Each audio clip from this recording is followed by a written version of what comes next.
Good morning, everybody. My name is Marcela Sanchez-Vander, and I'm a communications officer at the World Bank's headquarters in Washington. It's a pleasure for me to share with you a report about the rise of the South.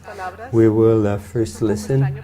This is kind of unusual for me to introduce the president of the university, the Catholic University, because I do not belong to this organization, but I think that the university president does not need much president. However, for those of you who are listening from Washington, Mr. Marcial Rubio is a lawyer from this same university, and he was a Minister of Education of Peru. But for those of you who are in the audience, you can also follow the conversation in the social media with the Road to Lima and Rising of the South, Auge del Sur hashtags. And after the presentations, we will have a meeting with the press at the Social Sciences Department Auditorium. That's not very far from here. So once the event here is concluded, we will be moving to the other auditorium. Dr. Rubio, please.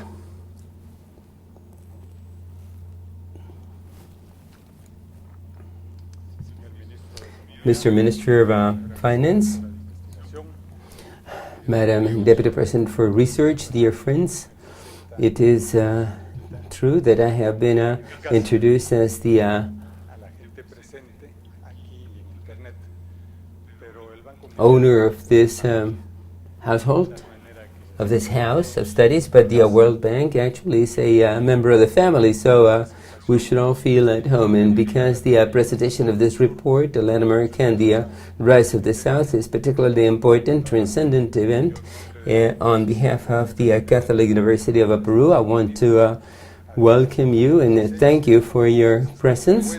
Thank the presence of our visitors from outside, and wish that this event will have the greatest transcendence to the satisfaction of all those who are involved and interested in this event. Thank you very much and welcome once again.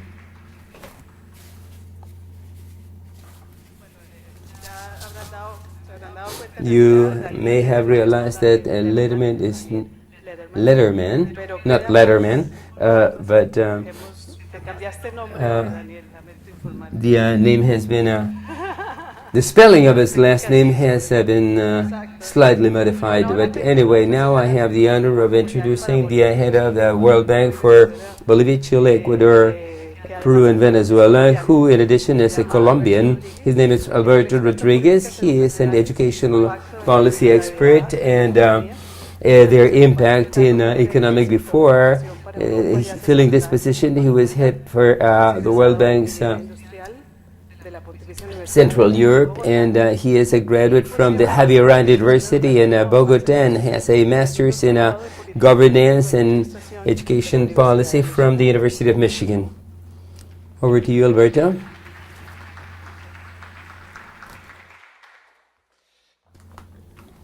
Good morning, everybody.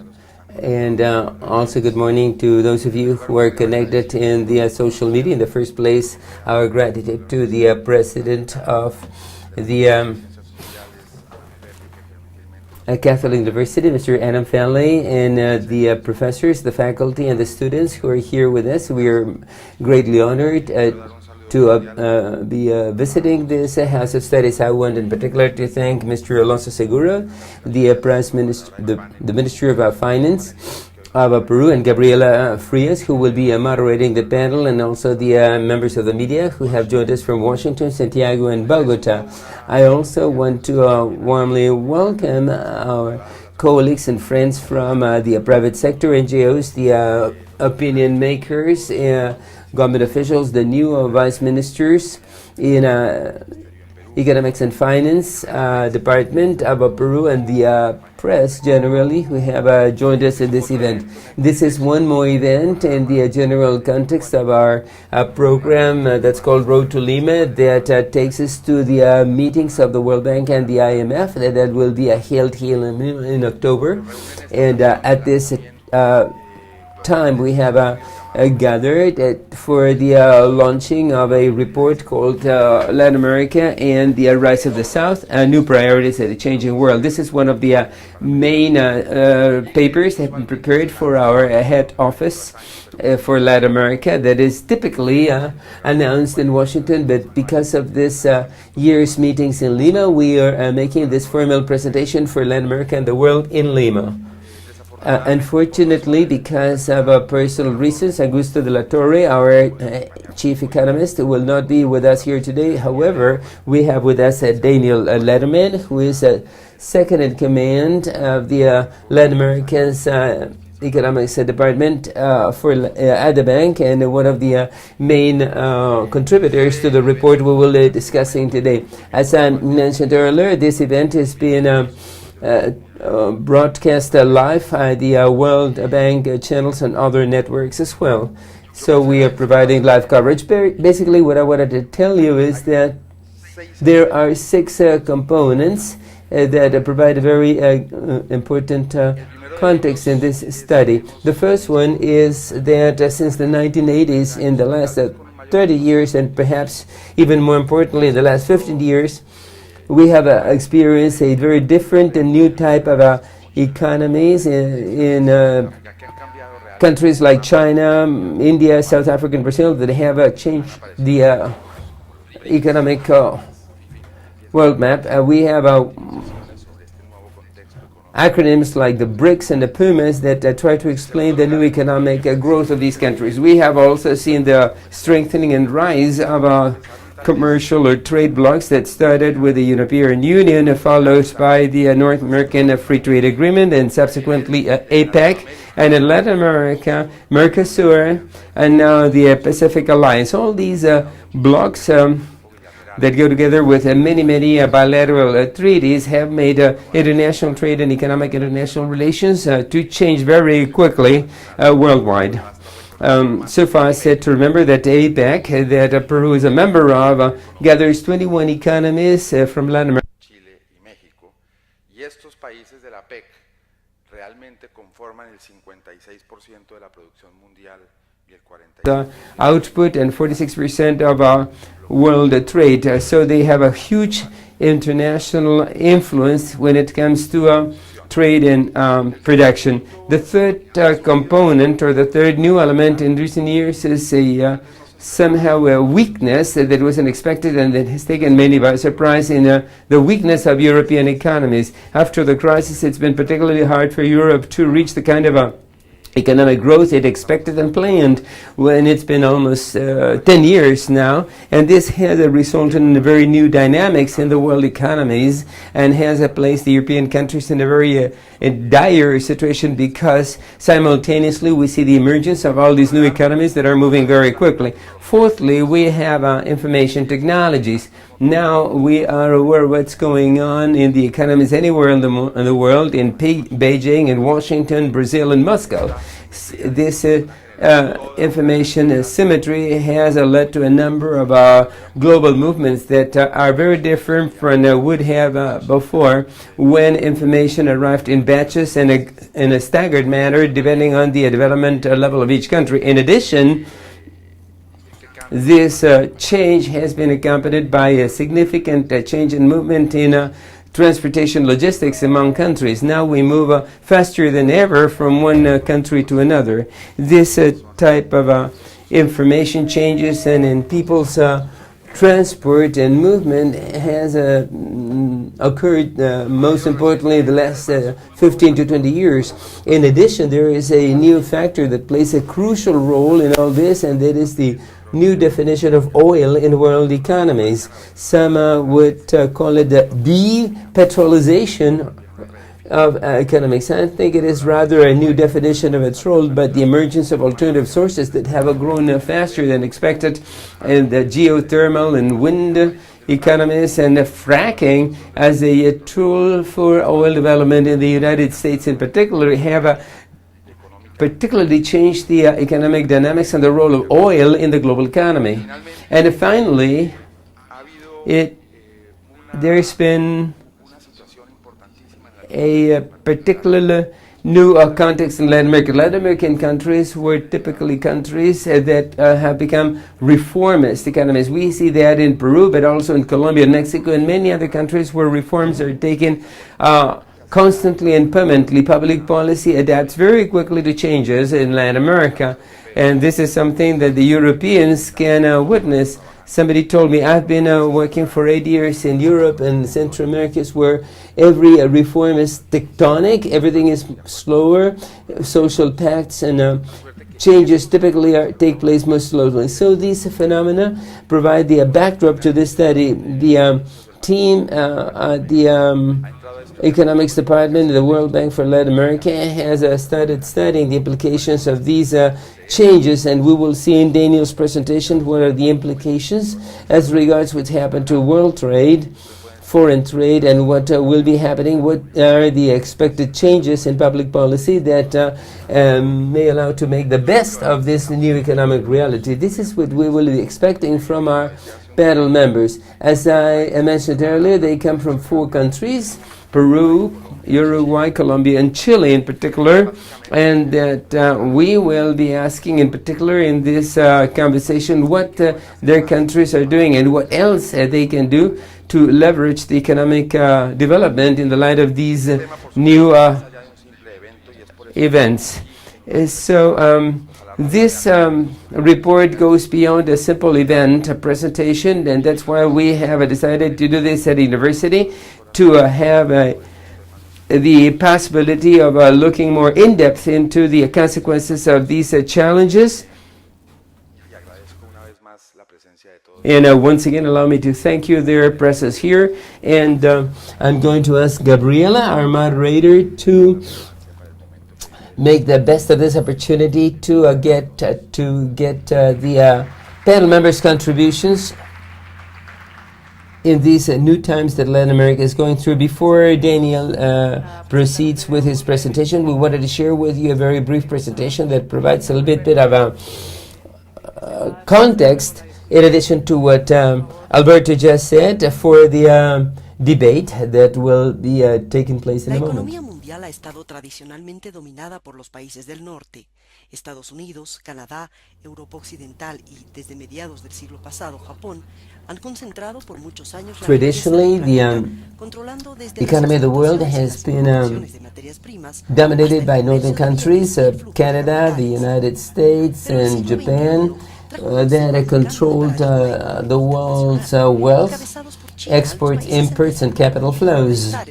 But in the 21st century, we have seen a change in the international economic paradigms led by China. Developing countries are no longer in the periphery, but have moved to the center stage. Now they account for 51% of the global trade, and spectacularly, in the last 15 years, they now account for 40% of world GDP, and it is expected that in 2055 they will be reaching 55%. Growth of manufacturing has grown from 32 to 48%, and agriculture and mining exports have grown also to 47%. Capital flows moved from 18% to over 50% in 2012.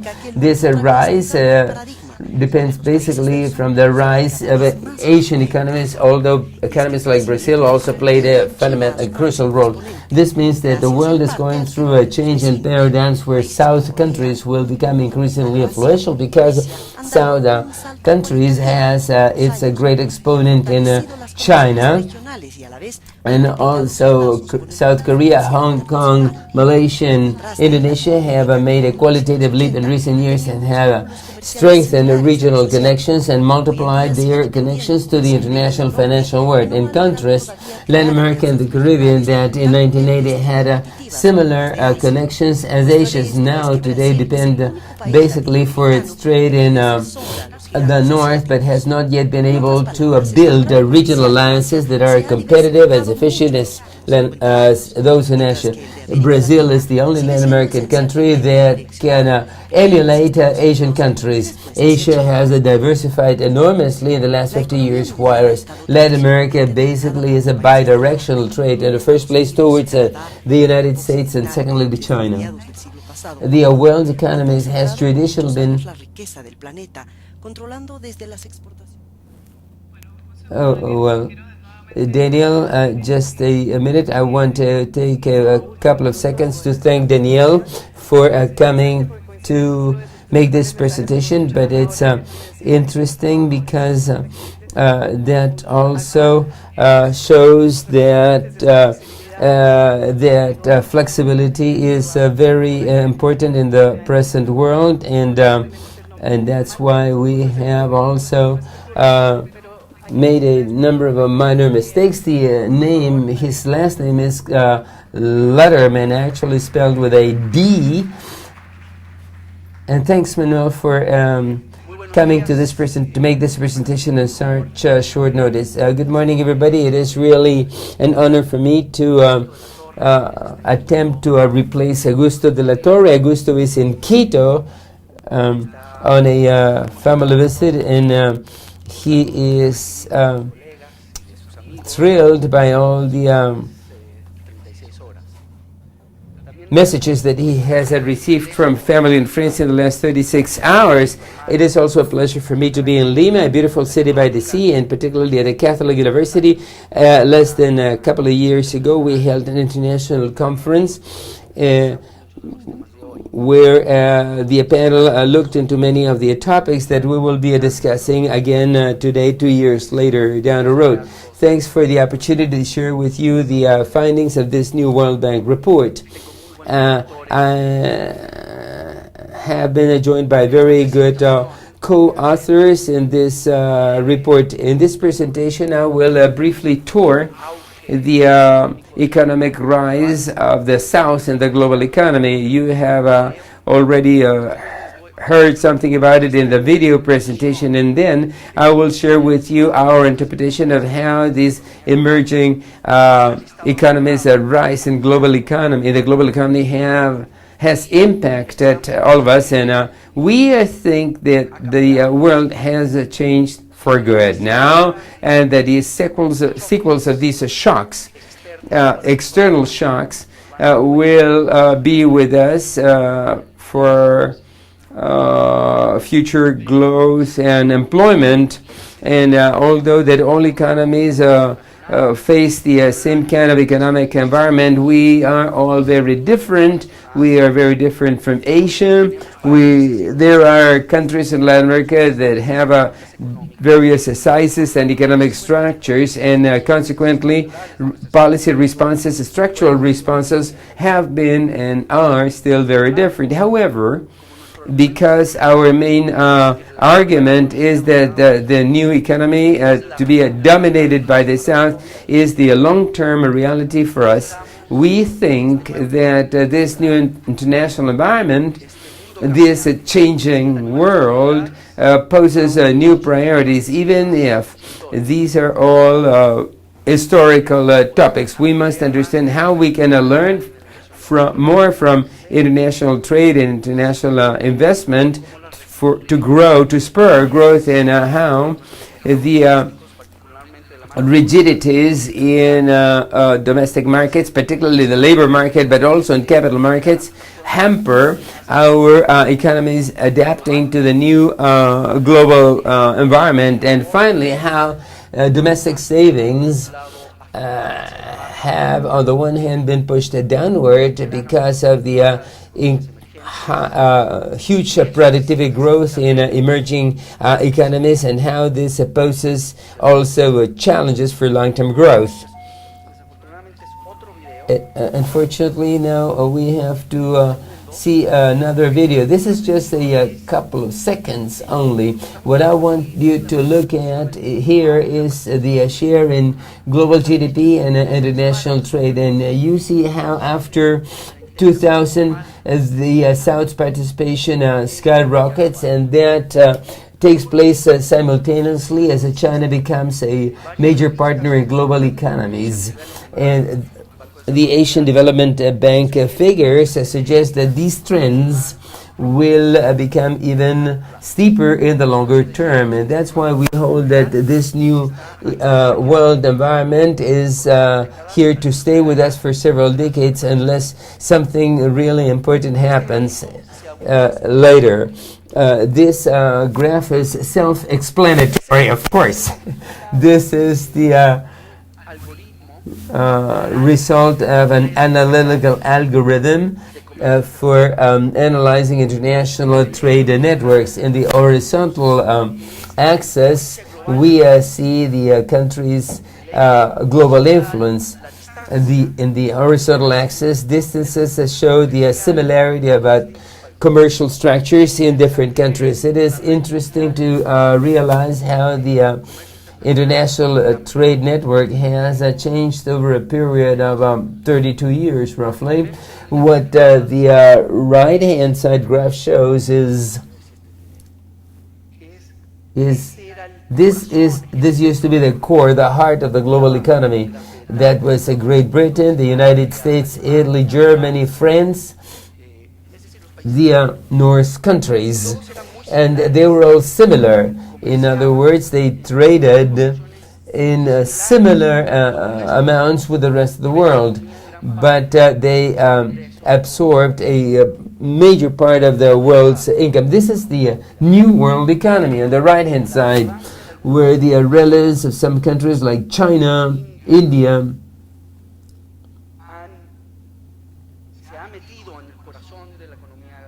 these countries have moved to the right and now are part of the core of the world economy because of the huge number of international relations, and they manage. China and the United States are now at the core of the world economy, and then we have the rest of the countries. This means that not only the economic weight of emerging economies has grown in relative terms, but also that many of these emerging economies play roles that have an impact on the entire trade system, and therefore on the other world economies' growth and trade opportunities. For us, a possible interpretation of the consequences for Latin America may be divided in three types of external shocks. One is the production shock that is created by the major rise in productivity, particularly at the manufacturing industry, and that is basically a consequence of the China's joining the world economy that's put a pressure, downward pressure in the manufacturing prices, and this in turn leads to higher consumption and less savings. In our studies, we show economic analysis that put a number to these figures, but it also poses significant challenges for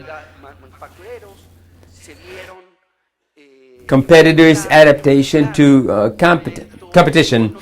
Manufacturing industries have been forced to respond to the competitive pressures from East Asia, particularly China. In addition, the growth of incomes in that part of the world implies also a demand shock, a demand that has leaped upwards because of the particular structure of these economies. Commodity prices have increased consequently, and that has led to increased expenses in the non-tradable sector in Latin America, and that was reflected in what is known as the Dutch disease, or the expenditure effect, that has led to rising demand for services and other non-tradable goods that puts a pressure on prices in domestic prices and the exchange rate. This demand shock also implies a reallocation of resources towards the commodities and the non-tradable sectors. So we have a production shock, a demand shock, and both have impacts on the world prices, and they imply significant adjustments to the economic and job markets of our economies. And because of the production shock was larger than the demand shock, because economies like Southeast Asian economies, no, East Asian economies in China have grown their trade surpluses. That has led to a relative bonanza in terms of savings and capital. This is what is called the savings glut, and this has made North countries to, when they try to adjust their monetary policies to increase world liquidity, to put downward pressures on capital cost interest, global interest rates have been pushed downward. And what I want to share with you now is how these shocks have impacted the various Latin American constituents in various ways. This is the evolution of terms of trade for the last 13 years. The rising line shows terms of trade, average terms of trade for Latin America, because these are basically net commodities exports and net import commodities. So on both sides of the trade balance, their terms of trade have been increasing.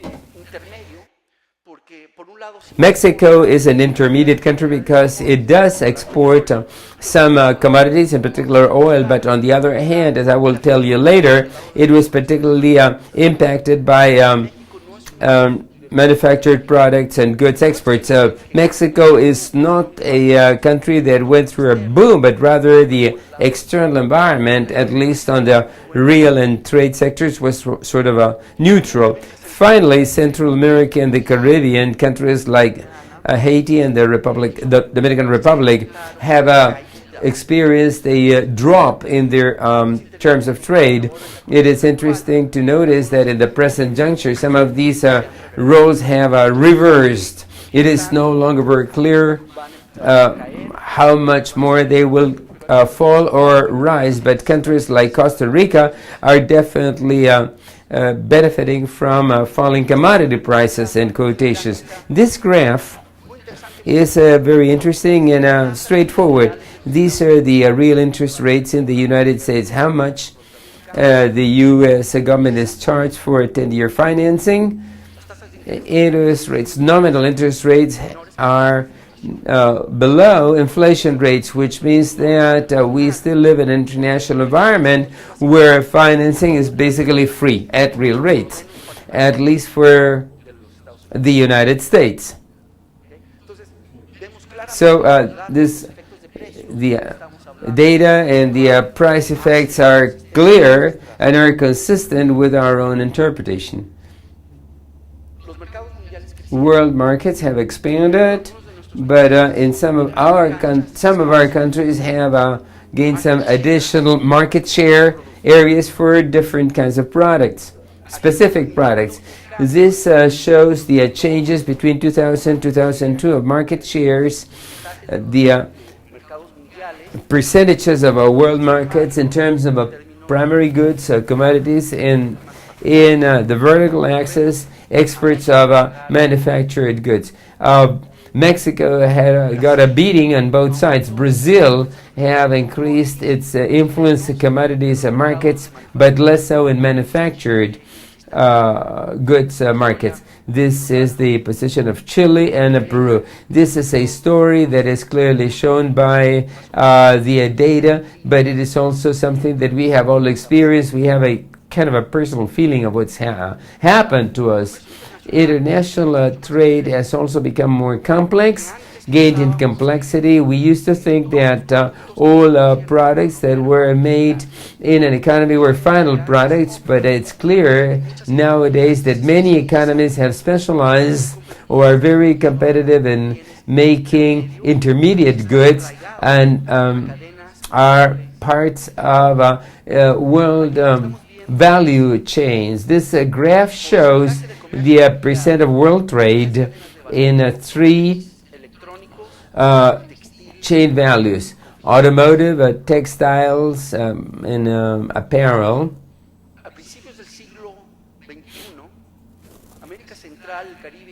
at the beginning of the 21st century, Central America and the Caribbean were experiencing good times. They were increasingly more important players in those intermediate goods markets. China joined the World Trade Organization, put competitive pressures on those markets.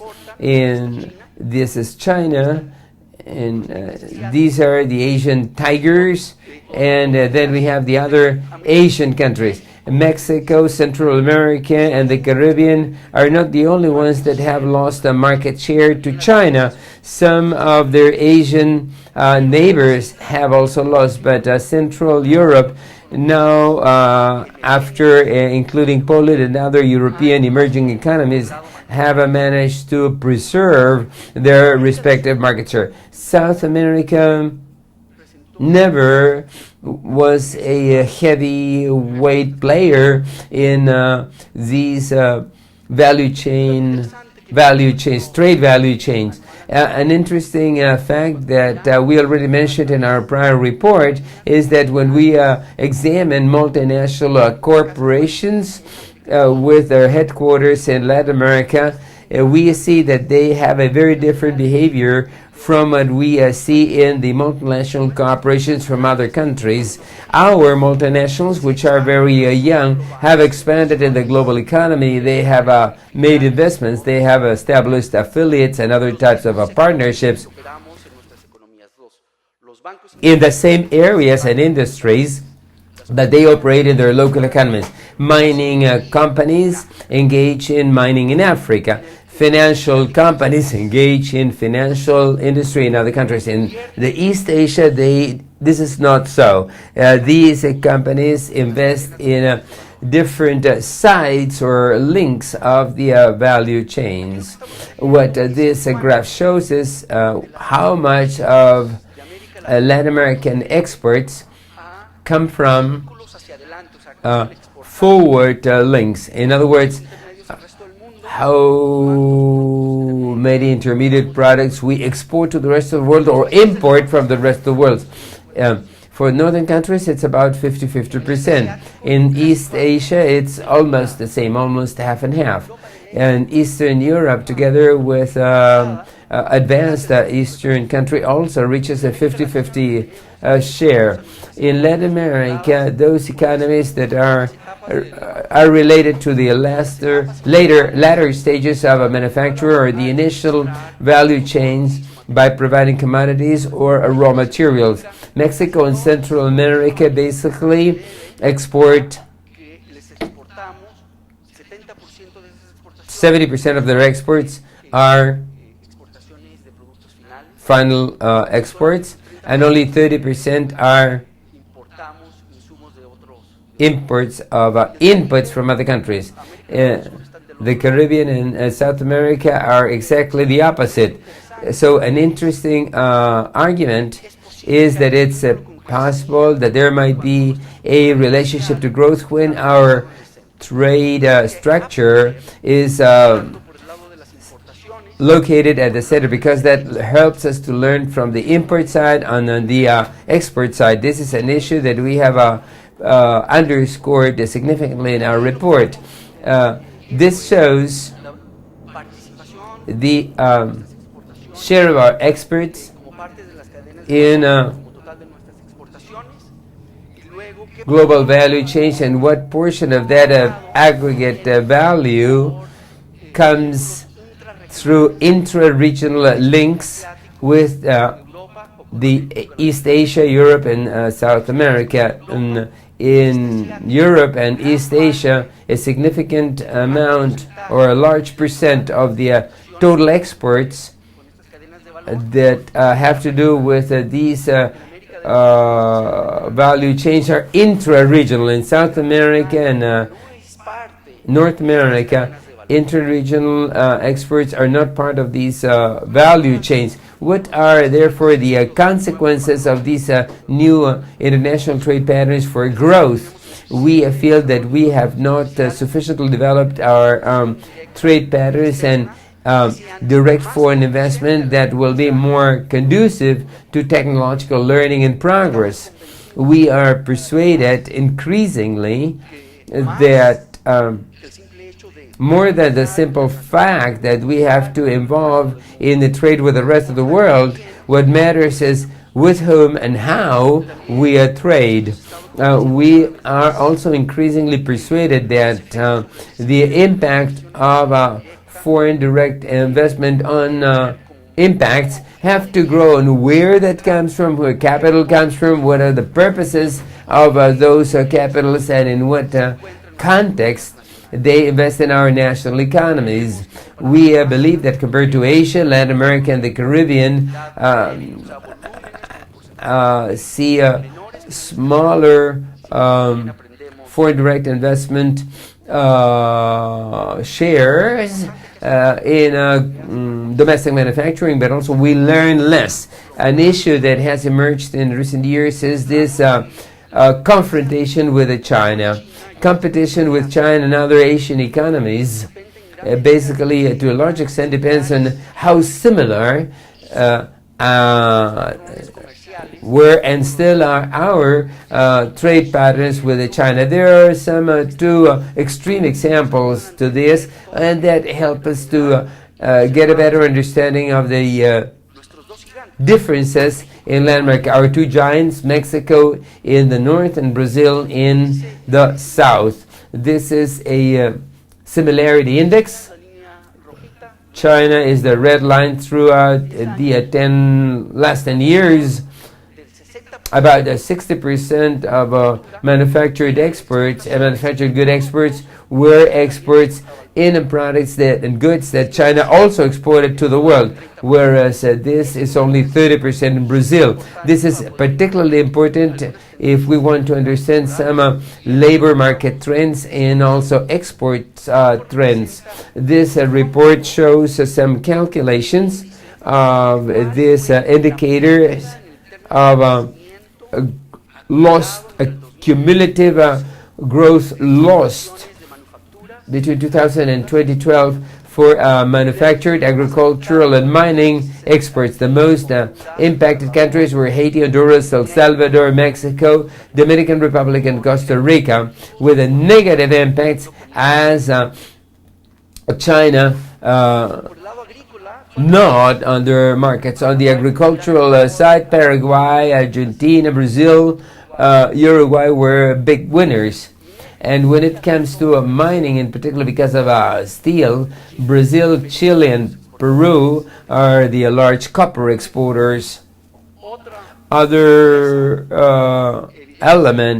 piece of evidence about the significant differences of how our economies responded and were impacted, and this had also an impact on the labor markets. In Mexico, we see a significant drop in the labor force used in the formal manufacturing export from the beginning of the 21st century and recent years. The informal sector remained more or less stable. We don't see this in Brazil. This is just data. This is not exactly what these are the impacts China had on these economies, but rather that when we look at these data that are available to all, different economies suffered different impacts, and these different impacts also had an impact on the demand for labor. What happened after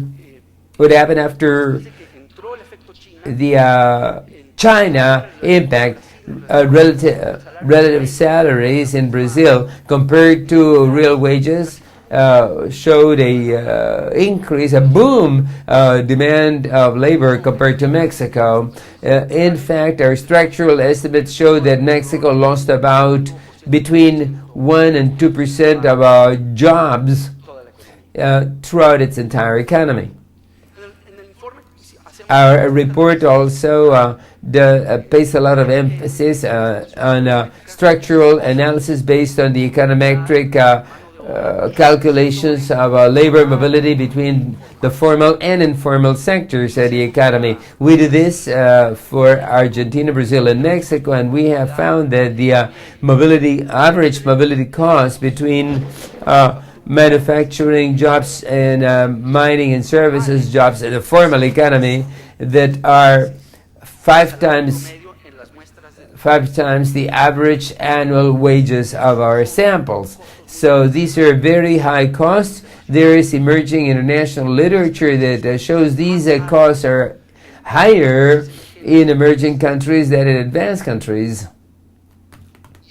In this agenda that spells a greater agility of our markets, in particular labor markets, goes way beyond regulatory issues. Regulations cannot account for these estimated mobility costs. There may be some stellar role played by the infrastructure that goes beyond the competitive agenda in terms of cutting costs for producers, but rather infrastructure also links markets, joins markets, makes national markets more nimbler, and there's also emerging literature that is thoroughly reviewed in the relevant chapter of our report that demonstrates that Brazil and other countries, and that's the meaning of the plus sign, that help us better understand the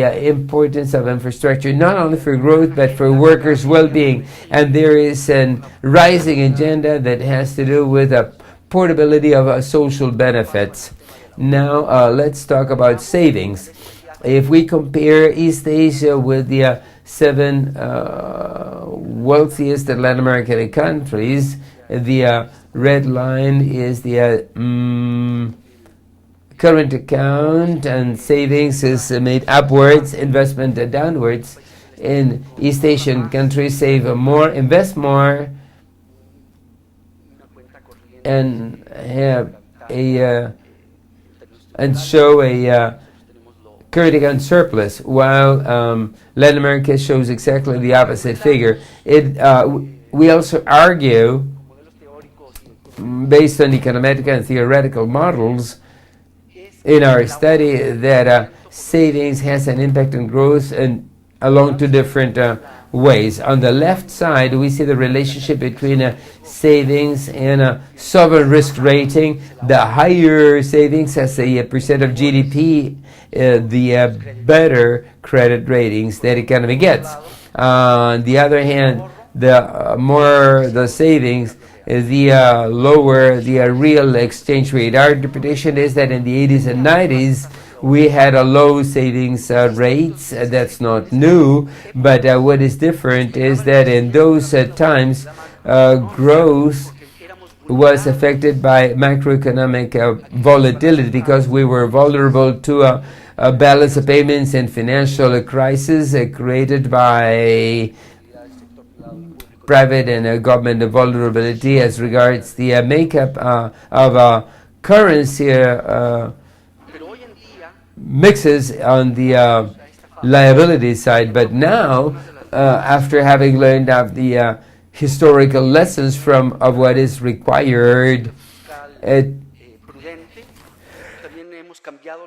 regarding prudential macroeconomic policies, we have also changed the financial sector regulations, but savings are still low. So facing these shocking changes in the global context, the growth agenda is still dominated by low savings, but at the end of the day, it results in the real appreciation of currencies that weakens our tradable sector, and under certain exceptions can have an impact on aggregate investment and growth. And I'm going to share some data as evidence to this. On the left-hand side, we have all the countries that, compared to similar countries, have more savings. The blue bar is the GDP, average GDP growth per capita, and investment growth.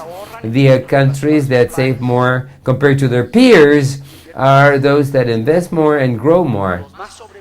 The most overvalued currencies are on the right-hand side. They show negative savings rates and also negative investment rates compared to their peers. So we are living in a changing world. This also means there are new priorities to be take into account. We are now looking in at the quality of the structure of trade and foreign investment. Quality, we have to pay more attention to the rapidity at which domestic markets move, and we have to renew our interest and attention in public policies on low national savings that we have experienced for decades, if not centuries, in Latin America. Thank you very much.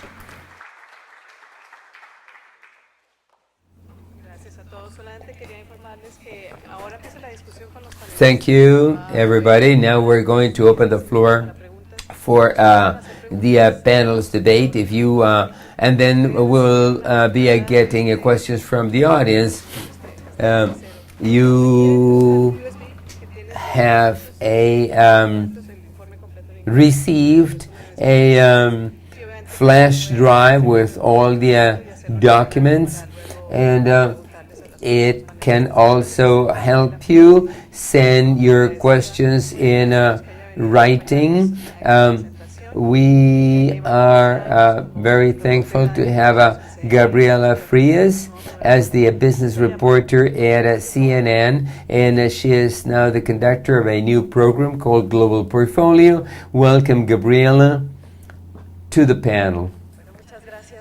Thank you very much, Marcela, Mr. President, and the entire Catholic University's faculty and student body. It is a pleasure for me to be here in Peru. I'm a fan of this country. I feel like back home in Mexico when I visited Peru, and to talk about this issue from our viewpoint as a journalist, I would like to adopt a more pragmatic standpoint.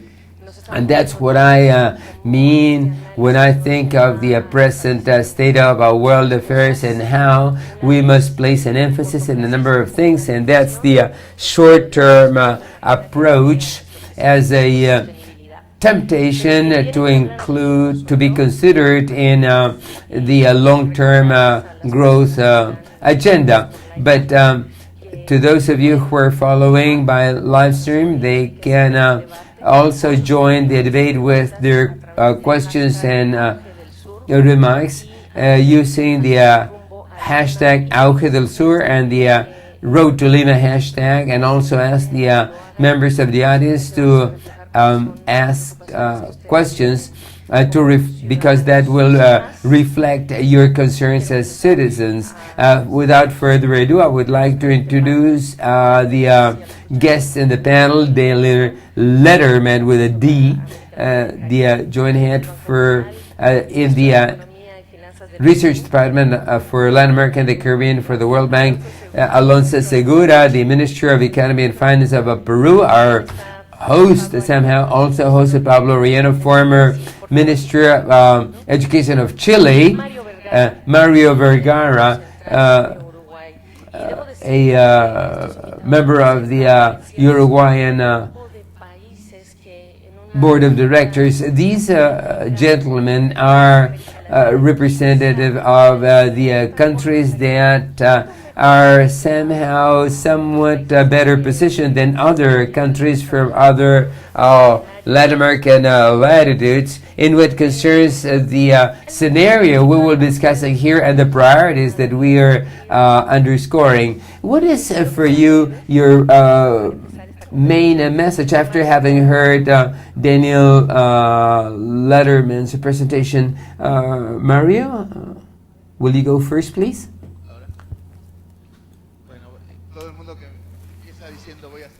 Everybody that says I'm going to start by saying I'm going to be brief usually fails, and I will not be an exception. In the first place, I want to thank our hosts.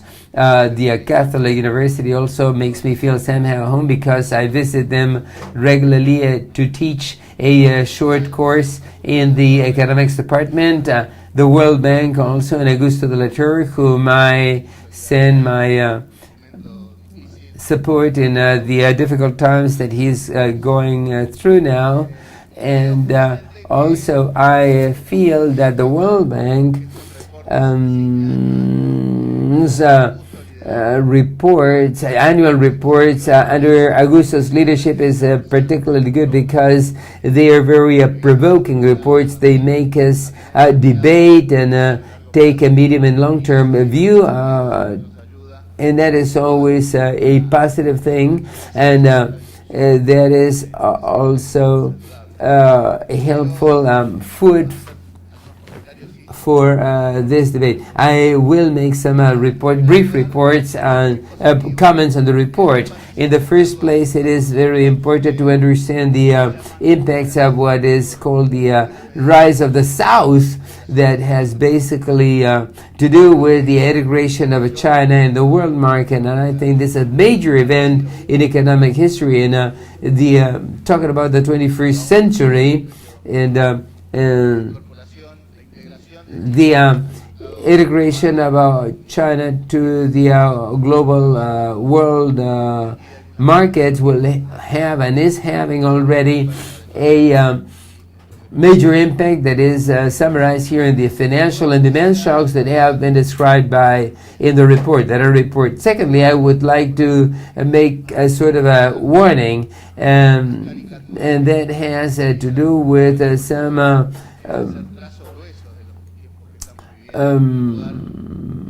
explanations or descriptions of what our country is going through. When we talk about commodities, and we understand that to be raw materials, and that is a translation issue, I get that raises my hackles, because there are many so-called commodities that incorporate a significant amount of value added. It is, I think, an old cliche that value is added only in manufactured goods, but in commodities, quote unquote, there is a lot of there is a huge component in labor, and because in the particular case of Uruguay, a ton of Uruguayan meat, beef in the European. Es un punto de advertencia para afinar conceptos, porque la emergencia de China, la integración de China al mercado mundial, nos obliga a ser más finos en entender que lo que importa es manejarnos con valor agregado. Si las cosas pasan por la manufactura o no, es una cuestión, a esta altura creo, secundaria. El otro aspecto que quiero hacer notar tiene que ver con que creo que es muy útil este análisis de poner en el eje la integración de China y los impactos, y tratar de explicar de manera gruesa alguna evolución en el caso de América Latina sobre temas de términos de intercambio, sobre flujos de capital.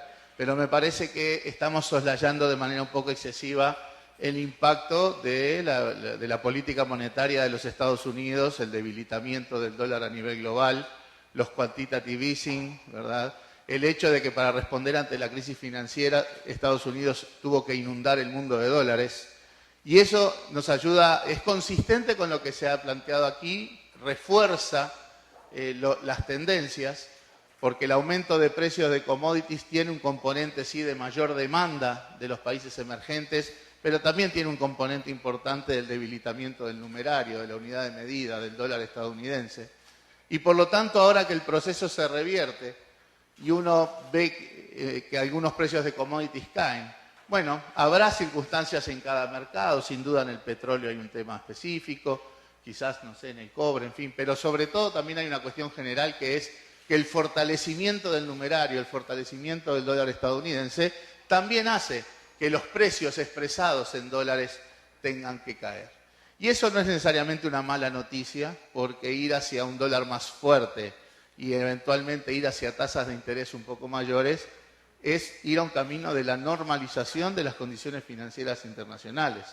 No hay una cuestión en el futuro que sea oscura, horrenda, es la normalización de los procesos. Nadie pensaba que el dólar iba a estar por el suelo el resto de la vida, nadie pensaba que las tasas de interés en el mundo iban a ser cero el resto de la vida. Entonces yo creo que es necesario complementar este análisis con el impacto de lo que ha sido la política monetaria americana para responder a su crisis, la inundación de dólares, después el proceso de desmantelamiento de los quantitative easing, porque van en la misma dirección de, primero, la suba de los precios internacionales y luego la moderación, y también en los flujos de capitales. Inundar el mundo de dólares significa capitales más baratos, muchos de ellos yendo a buscar rentabilidad a los países del sur, y por lo tanto también ayuda a explicar esto, los procesos que se planteaban en este momento.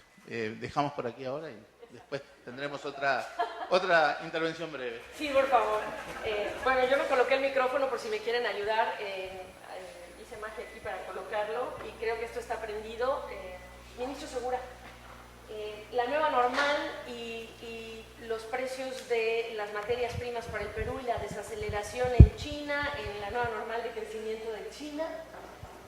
Yo quiero preguntarle, para comenzar, a partir de lo que ya dice el informe, el desafío de que los peruanos se acostumbren a esta nueva normal de crecimiento, la implicación que tiene en el trabajo de ustedes, en esta coyuntura que más tarde voy a entrar a fondo.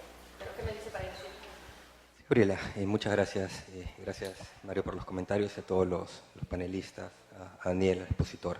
Ya en la clausura daré las gracias más puntuales a todos los que hicieron posible este evento.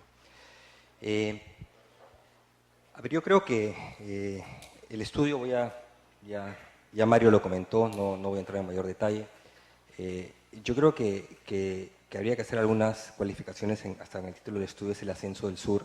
When we talk about the rise of the South, in the sense that this rise has not been equal for all, that's the first thing that I would mention, and I will link that to your question. And also, I think that this poses new challenges ahead, particularly for Peru and for Latin America as a region. Now, to directly address your question,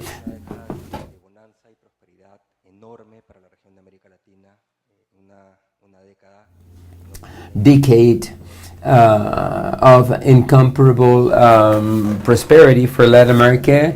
There have been a number of factors that have made this possible, but I think the big question is what lies ahead in the future for us. I agree with Mario that there are some qualifications that need to be made, because not always raw materials are devoid of all value added, and that's important to be mentioned. But it is also important that we need to find increasingly the mechanisms that will allow us to grow more in the medium term. Mario and the report talks about the United States regularization of monetary policy. I think in the medium term it is good for markets to become more normal. There will be a new normal, perhaps, that remains to be seen. However, it would have to go back, market conditions will have to go back to more normal conditions. This is good in the medium term, but there is still a transitional period that creates some uncertainty. In Peru, we have a very positive approach to this transition, but we have to deal with a new monetary policy normal together with the slowdown in China. This new normal that you mentioned perhaps can be seen. Economists always frequently err, but I think we can see this as a slower growth in the emerging world, lower potential growth. That's the case of Peru and Latin America. And I am talking about a potential medium term growth. The growth right now is much lower. Last year the region grew 1.2%, and the projection for this year is 1% or lower. That doesn't mean we're going to remain there, but the extent to which we can increase those growth rates hinges on how many growth engines we can find, and we have to strengthen our competitive and comparative edges. We have a strength in our raw materials that we have to use and build upon, but to do that we have to invest on higher productivity, higher productivity are productive factors, also in enhancing our economy's competitiveness, and that is our big challenge in the medium term. I think there are several countries in the region that have been developing this agenda, this ongoing agenda, and in the particular case of Peru, is our economic management in the last 20 years has been very strong and has put us on a sure footing. But this does not mean that we should not be aware that the future can be more complex. We have to continue working to create induced reforms in various economic markets if we want to have a greater capacity to accomplish higher growth rates that will, at the end of the day, lead to better well-being for our people. Of course, with the region, we share obviously these objectives, but I think that we have to, all countries should redouble their efforts. Peru has a clear agenda about what we want and must do, and now the issue is how can we accomplish those reforms and continue working. And in a further remarks, I will get on the details of these reforms. Thank you, Mr. Vice Minister Ariano, who was also a member of Codelco, and that's an interesting story as regards Chile's strategies, because much talk is refer to what Chile did to strengthen their savings during the good times. After thanking the World Bank and the Catholic University, I would like to underscore the report's name, The Rise of the South. I think for many years we had not heard a report that had such an optimistic name. Typically, we heard about the stagnation of the South or the fall of the South. Of course, as the minister said, things are not happening identically everywhere, but there are some emerging countries, led by China, of course, and as documented in the report, to accomplish a significant development, and this is a sign that it is possible, and that's why we are talking about the rise of the South. Secondly, I think it is important, these reports are important because they aim at shedding some light on the future, what important changes in the world economy are taking place that should make us think what our growth and business strategies should look like. And we see three things here: the rise of and the growth of the South, led by China. Secondly, value change, and this has to do with what is mentioned about manufacturing and what we called commodities or primary products. I think that this is a division or classification that does not add much value. The ton of Uruguayan beef incorporates a lot of value. It may be a lot or it may be a little, depending, and a bottle of a Chilean wine also has as much value added. If that wine was exported or sold under a brand with a concern for the branding of that wine, that means that there is a lot of value. And copper also, there can be a lot of value in all of our so-called primary goods.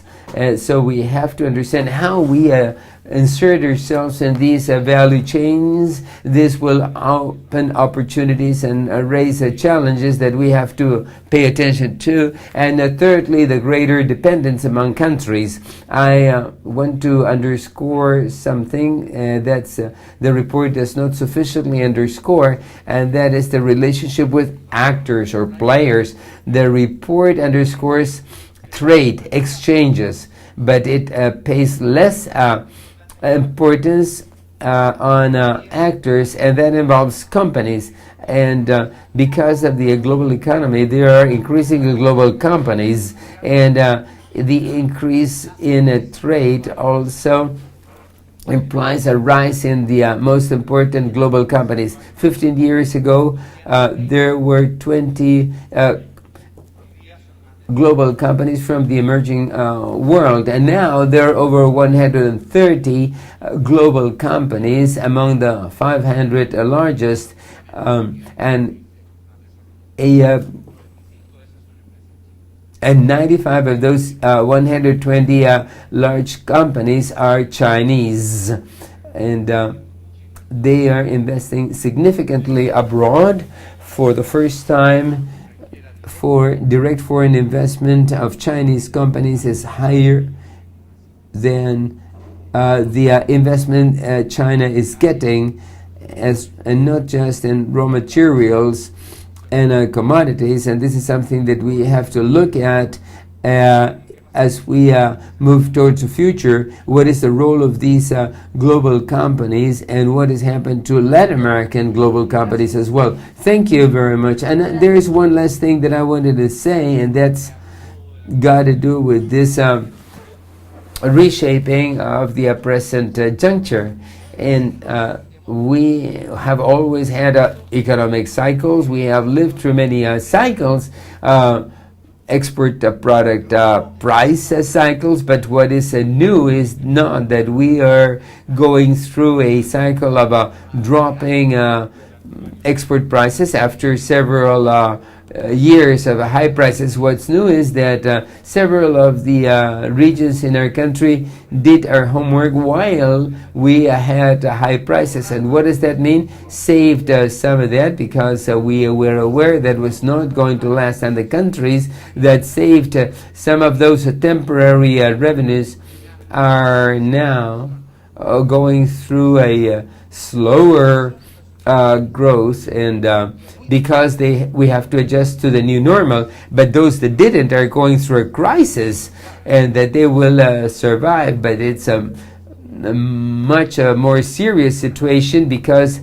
they will also experience contracting, reducing labor markets. For instance, those countries that did their homework and learned from lesson are in a better footing. And now to look a little bit about what has happened in Mexico, the timing of certain reforms is very important when we discuss the priorities as we look forward. And in Mexico, the timing of the energy reform, that's a very ambitious reform in Mexico. I think that there's a might have been is not real, but to have an idea about what might happen in a country that has to engage in such important reform. If they had followed the good example of other economic trends in the region. Thank you, Gabriel. I think that's a very important question, if, in particular for the Mexican case. If Mexico had passed their energy reforms 15 years ago, 10 years ago, during the Fox and Calderon administrations, it would be a much wealthier country. The long-term impacts would have obviously depended on how those resources had been used. By contrast, Mexico has started its energy reforms at times when prices are low. There is less appetite to invest in prospecting and development. Had they done it is important, but it is true that these commodity sectors or industries, statistically, from a statistical point, involve a value added than all manufacturing sectors, for a simple reason. They do not use inputs to the same extent in manufacturing. So there is nothing that's more valuable than turning a rock into oil. It uses a very few imported inputs. However, what we have found in the evidence, the empirical evidence, is that the dynamic impacts on the growth of a certain level of economic opening increase with the participation in these value chains. So I agree with Mario and Jose Pablo that there is no doubt that value added is significantly important in commodity products, but what really matters is how much are we going to learn for the future. We have learned that commodities do not have to be a curse, but rather they can be a blessing instead, and that we can move through the commodity boom times from being commodity dependent economies to economies that make intensive use of knowledge for long-term growth. So in addition to what soy and copper can contribute in terms of a value added, we have to diversify. That's right. Diversification and the connection of a diversification to growth. I think the easiest way to understand this is that economies that are very specialized are typically more volatile and will have a less private investment and a less long-term growth. These is particularly obvious the smaller the economy and the greater they depend on a very strong comparative advantages. For instance, Trinidad Tobago. Larger economies like Mexico's or Brazil's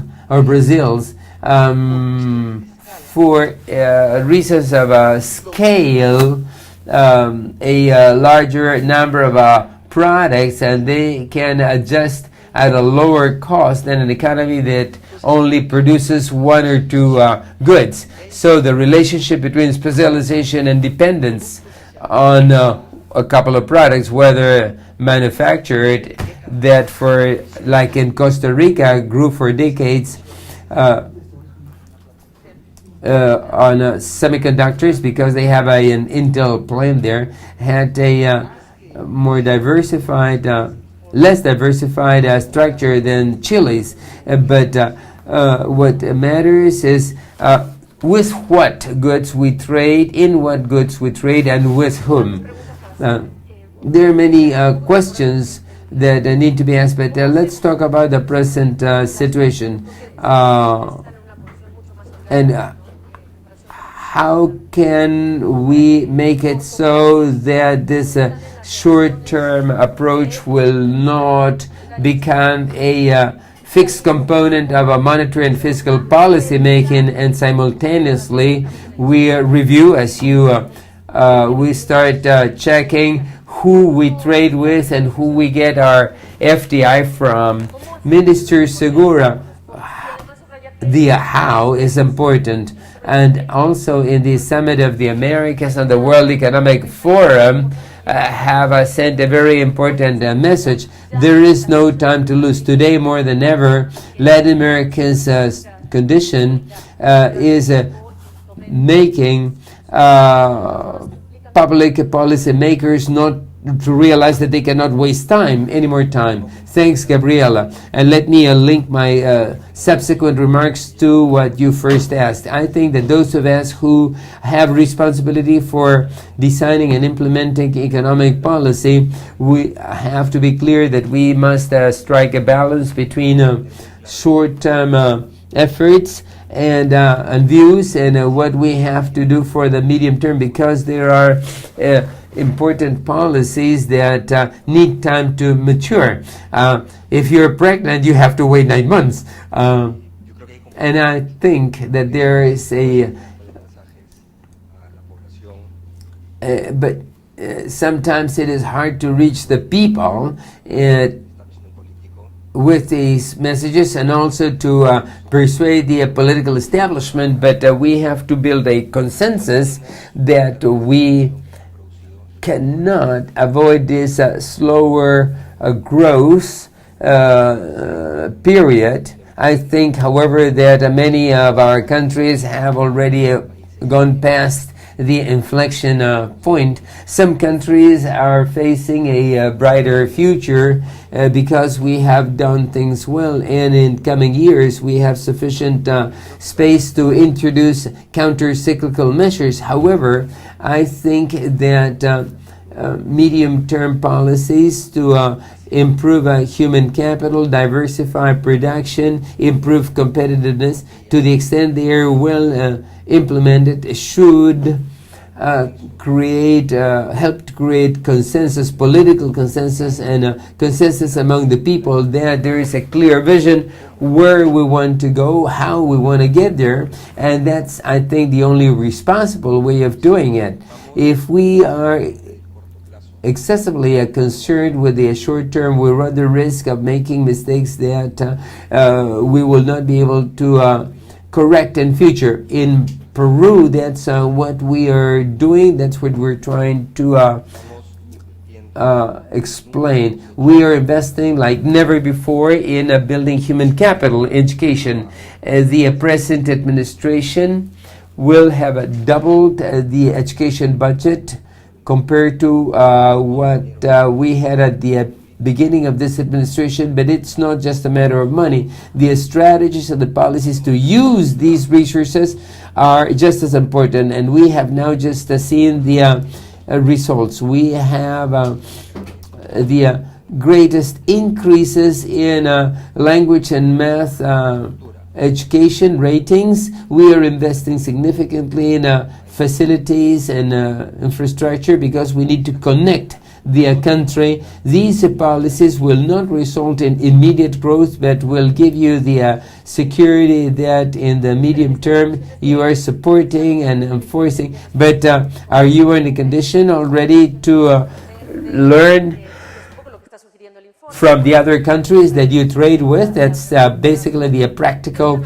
recommendation from the project. What are you learning, and what can you learn from these large investments? Like, for instance, China is the big country with a lot of money that is making significant investments in Latin America. What are we learning from those investments? Are those the kinds of investments that we need in the present context? I think that to begin with, all investments are good. There are some that are more good or better than others that create greater economic impacts on the economy. But what have we learned, and what are we doing? Peru has had a very clear open policies. We have signed 19 free trade agreements and another 3 preferential tariff preference agreements underway, and we are a member of the Trans-Pacific Alliance negotiations, and we are also members of APEC. We have, in other words, opened all possible channels to benefit from world trade. Now, to better take advantage of what we're doing is evidenced by other initiatives like the National Productive Diversification Plan that has as one of its initiatives to better integrate Peru in world value chains, how that should help us how to make the best possible make the best possible of our participation in these world alliances and value chains, and particularly in areas like forestry and fish farming. Chile is like 20 times Peru's forestry exports, and we are not taking advantage of this huge potential. There are innovation and plant health issues and permitting issues as well. So we are doing our homework to try and unleash that huge potential. Because we have already done our first part of the homework, but I think that's the way we can benefit from free trade. Investment in Peru infrastructure investment in Peru will be higher than investment in mining next year. And that does not mean that we don't want any more investment in mining. We want investment in the extractive industries, but also in infrastructure. We are trying to lure investment to other industries different from the traditional industries, and that also helps you learn and brings technology and knowledge. When we discussed copper and its value added, in the present juncture, and in particular in Chile, I wonder how the rise of the middle class expectations will be called to not to promise and try to keep economic growth. That's a challenge for Chile, and not promise more than what the government can actually deliver. And I am thinking in terms of free education, the different options that the public policy makers face in the particular context. These are several questions. Let's start with the lessons learned. I think that one thing that we cannot disregard when we look at the report and what's behind the rise of the South, and in particular Chile's, it has to do with what these countries invest. We've been talking about investment and savings. In the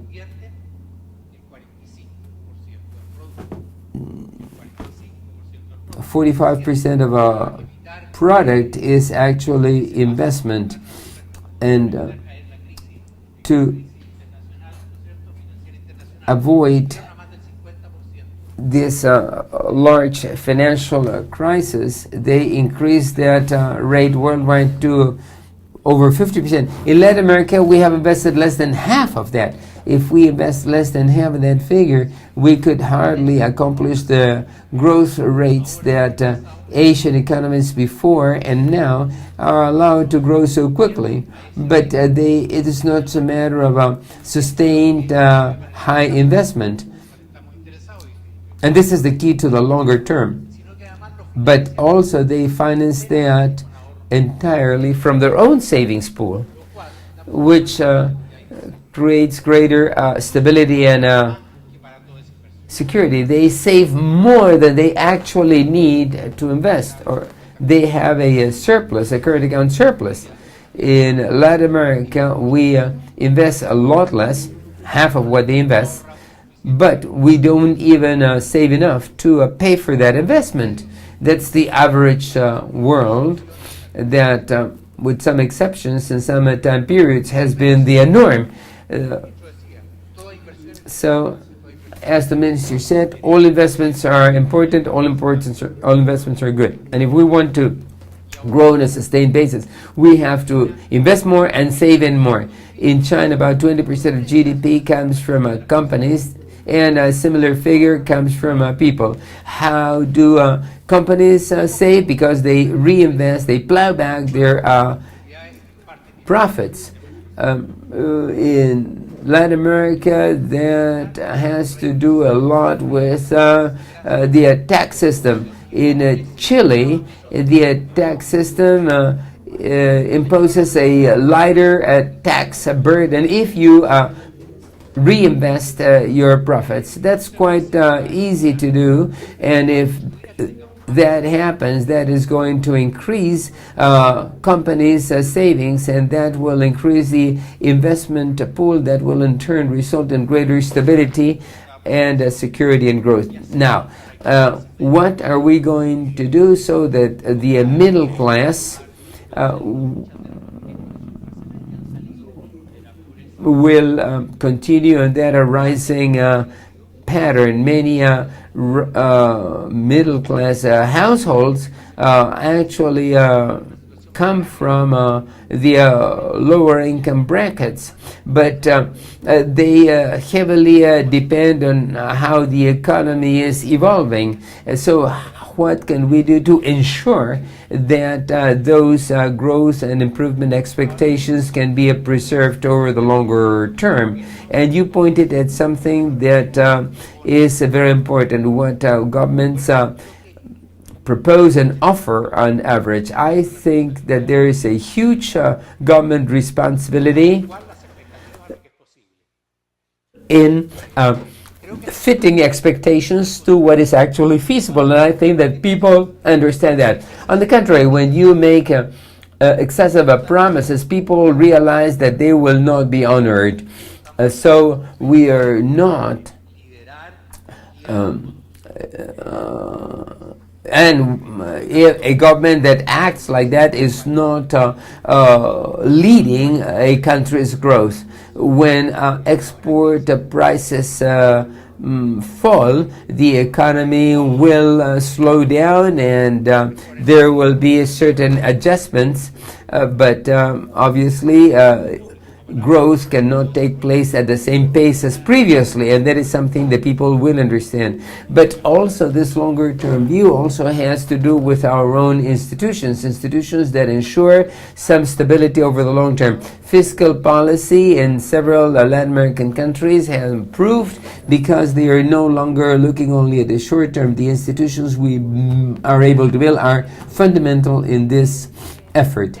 Thank you very much. When it comes to savings and financial expectations, those are very important issues. I would like Mario to help us get a better understanding of how we can think of different savings models in the present world and what Uruguay is doing in that respect. And also in your position as chairman of the central bank, and what has Uruguay done recently? Savings is a very complex issue because it has also a very strong cultural component. In Japan, the savings rate may be negative, the interest rate may be negative, but Japanese people will continue savings. It is not just a matter of incentives, there is a very strong cultural component, and as Jose Pablo just said, Asia has a tradition of savings, levels of savings that connected to imagining that we're going to save 40% of GDP is unrealistic in Latin America, but anyway, there is something that can be done. On the one hand, we have to create the tools and the instruments. In Latin America, we can promote savings through banks, but it's hard to persuade people to do so when the interest rate is zero. And also we can have to incentivize everybody from the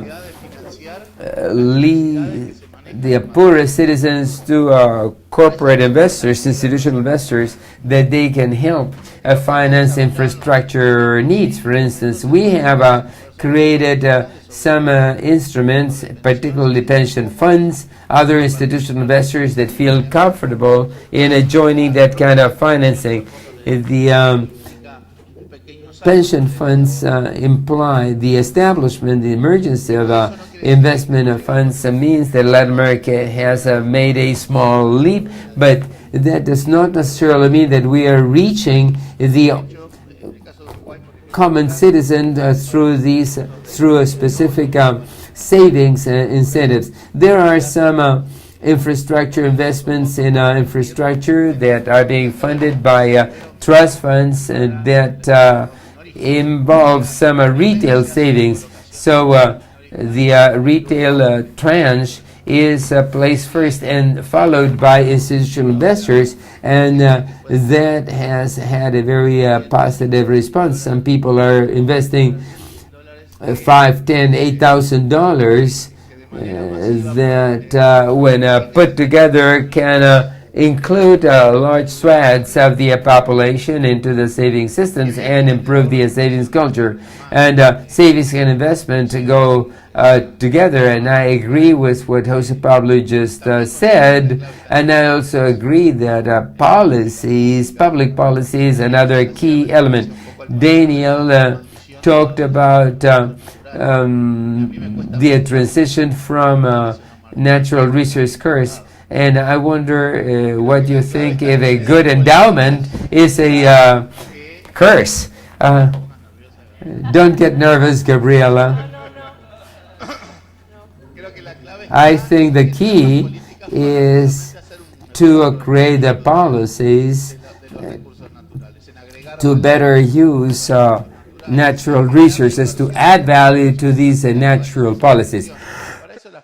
Domestic and international investments should move in that direction, both as regards investment promotion schemes and tax schemes.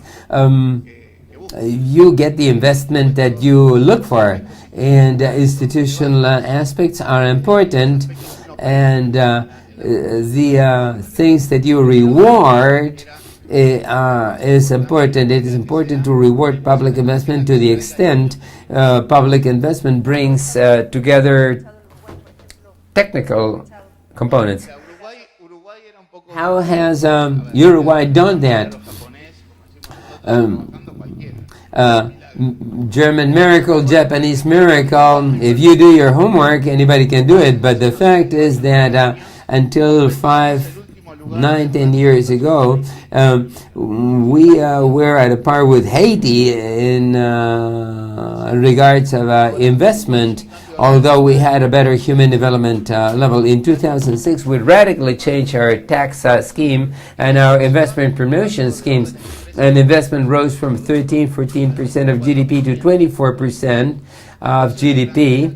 And a foreign investment that was like 1.5% of annual GDP has risen to 5 to 7% in recent years. So investment has multiplied because of economic, macroeconomic stability and strong institutions that provide for strong respect of our country terms, but also because of the incentives, and we're not here just talking about the size, but also the type of investment. There is a World Bank report, a recent World Bank report that looks into what lures foreign investment to emerging economies. Obviously, one is natural resources, and obviously that is not a great source of learning, and the other one has to do with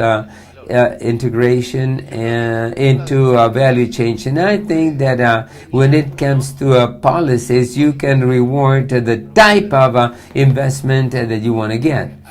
And you have to think in terms of rewarding value added, rewarding job creation, rewarding environmental stewardship and technology contributions, and tax mechanisms, tax incentives work. That's our experience in the last 10 years in Uruguay, and the results are there. We have the lowest, for the last 4 or 5 years, we have the lowest unemployment rates, basically through productivity, and a large explanation of this comes from foreign direct investment that has brought technological improvements with it. So I think that with these policies we can have a positive results in hand in hand with other reforms like competitiveness and investment promotion and labor and market change, and how growth trickles down into income and social policy and labor relations. And so with these policies, it is possible to also introduce the public policies that will lead to a good use of natural resources. If the policies are bad, it doesn't matter if you have or not the natural resources.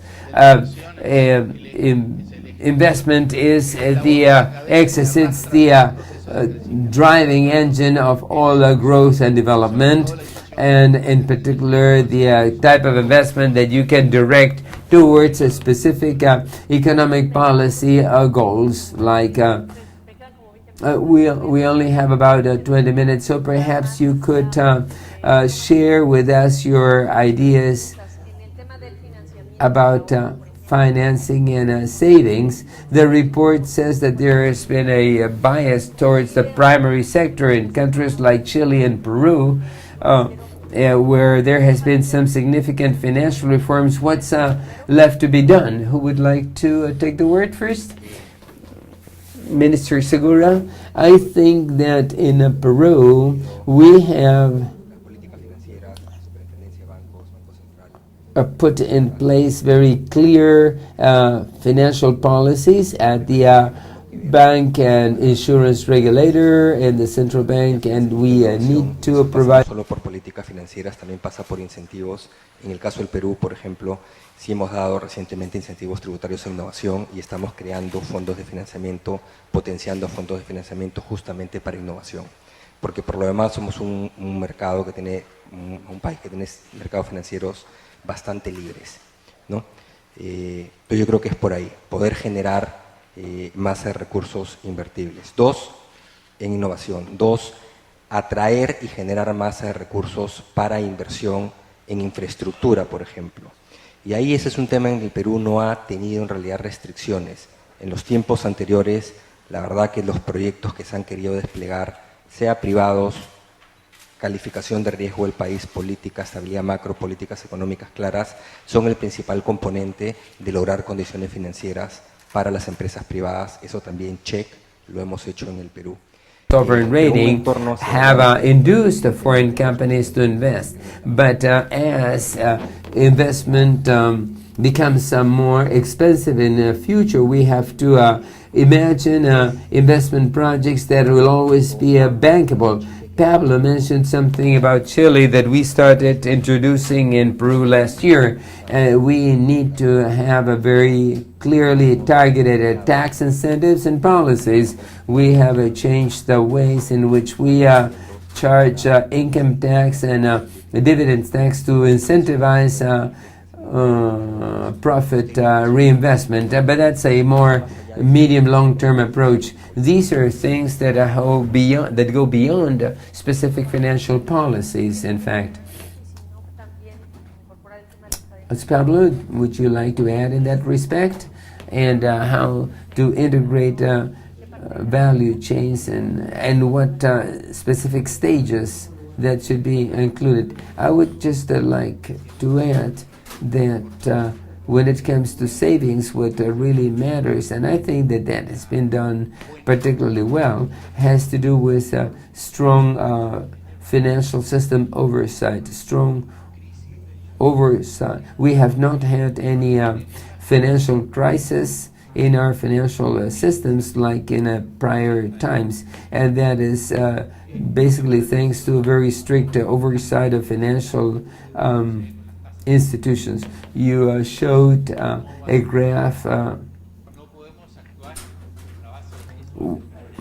depicting interest rates, and the things that we have seen before will not stay forever. But as regards value chains, there is something that we have not sufficiently highlighted that's included in the report, and that's got to do with trade among countries in the various regions. All countries in the period under review, the last 15 years, have increased their trades as a consequence of globalizations, but in some regions, internal trade has increased significantly, enormously, and other countries less so, including Latin America. Intra-regional trade in Latin America accounts for like 27% of all trade. In Europe, that figure is above 60%. Of course, they have a special trade scheme, but Asia has over 50% inter-regional trade, and they do not have that same type of a European trade scheme. So that's a pending task if we want to strengthen a regional inter-regional trade. What to do about borders? Because I'm thinking about Mexico and its southern neighbors and Chile. Yes, all that has to do with the infrastructure, but not only with infrastructure, but also with how our customs, health, and sanitary controls can be faster and act as a trade facilitators. If we compare the cost of paperwork and logistics in our countries compared to Europe or Asia, we will find huge differences that make our exports more difficult and costlier, and makes it harder to trade among ourselves. We trade with distant countries than among ourselves, and mainly because these are non-tariff barriers. Infrastructure is a consideration, but other solutions would create better coordination and increase the speed of interregional trade if we can better coordinate our administrations, and that would lead to greater interregional trade, involve several countries in the same value chains. And I was also thinking about mobility, and in particular frictions in the labor market. I would like to hear your opinion, Daniel, about this issue, and also about informality, because that's a pending issue.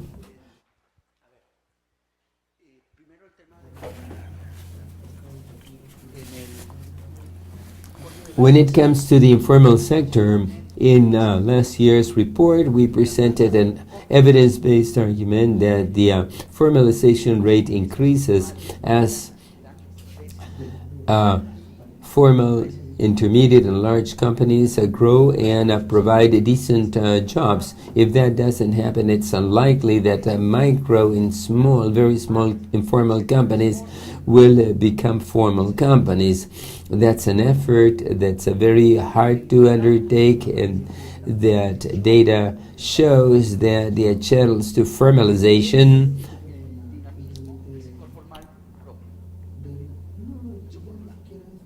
is the dynamics of the formal sector itself. Secondly, in the present economy, what will really matter most is what will happen to the formal employment rate, because that's going to have an impact on inequality. And we think that, as we said in our semi-annual report called Inequality in a Low Growth Latin America, we said that employment rather than real wages that determine inequality. And this is important regarding the your previous question. Informality and employment, formal employment, have been the support, the underpinning of the middle class. And if we don't pay attention now to those variables, the frustration of the incipient middle classes will go nowhere but downward, and demand even greater responses that will not be consistent with a long-term view. We are living through difficult times, but it is not impossible to live through it while also responding to social demands. When it comes to education, basically what we're talking about talent and how we can build knowledge economies building on global change. What is your country betting on? But Mario, in the first place, how can you manage expectations this year at the World Bank at the Central Bank of Uruguay. How do you see the panorama in coming months? I will try to focus on those countries that are experiencing a slower growth, and the keywords are prudence and caution. The key of these processes is not to create the reasons to undo what was accomplished in better times. So the economic system foundations, the private sector, government, workers have to be aware that we are living in a slower world, but that doesn't mean that we're going to move backwards, because slower growth still means growth, only slower, more slowly. So the impacts, the economic impacts and the social impacts can be good, but also will take place more slowly. So I think that the key in managing expectations is to move prudently and cautiously, but also sending the message that this is going to be a slower process. And there are two additional remarks that I wanted to make about the prior.